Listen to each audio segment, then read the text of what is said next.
आप कल्पना कर सकते हो कि एक महापुरुष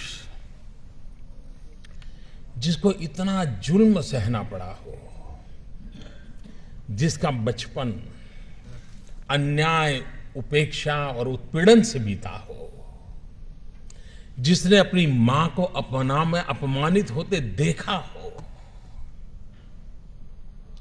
मुझे बताइए ऐसे व्यक्ति को मौका मिल जाए तो हिसाब चुकता करेगा कि नहीं करेगा?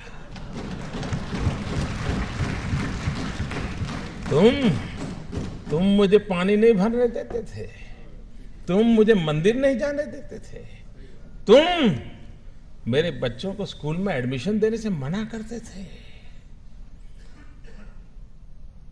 मनुष्य का जो लेवल है ना, वहां ये बहुत स्वाभाविक है, लेकिन जो मानव से कुछ ऊपर है वो बाबा साहब आंबेडकर थे कि जब उनके हाथ में कलम थी, कोई भी निर्णय करने की ताकत थी।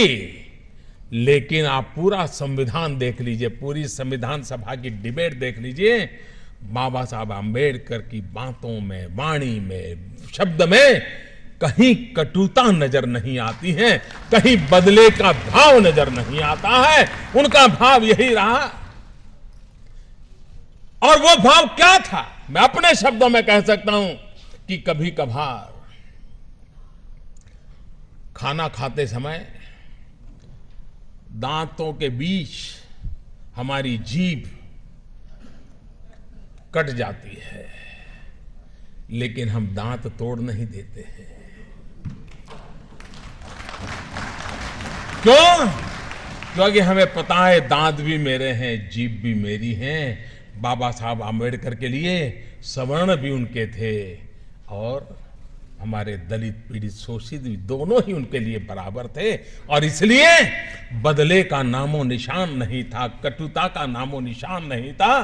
बदले के भाव को जन्म न देने का और समाज को साथ लेके चलने की प्रेरणा देने वाला प्रयास बाबा साहब आंबेडकर की हर बात में झलकता है। और ये देश 125 करोड़ का देश बाबा साहब आंबेडकर का हमेशा हमेशा ऋणी रहेगा, जिसने देश की एकता के लिए अपने जुल्मों को दबा दिया, गाड़ दिया, भविष्य भारत का देखा और बदले की भावना के बिना समाज को एक करने की दिशा में प्रयास किया है।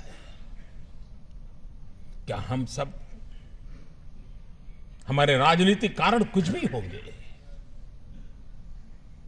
पराजय को झेलना बड़ा मुश्किल होता है, लेकिन उसके बावजूद भी जय और पराजय से भी समाज का जय बहुत बड़ा होता है, राष्ट्र का जय बहुत बड़ा बता होता है। और इसलिए उसके लिए समर्पित होना यह हम सबका दायित्व बनता है।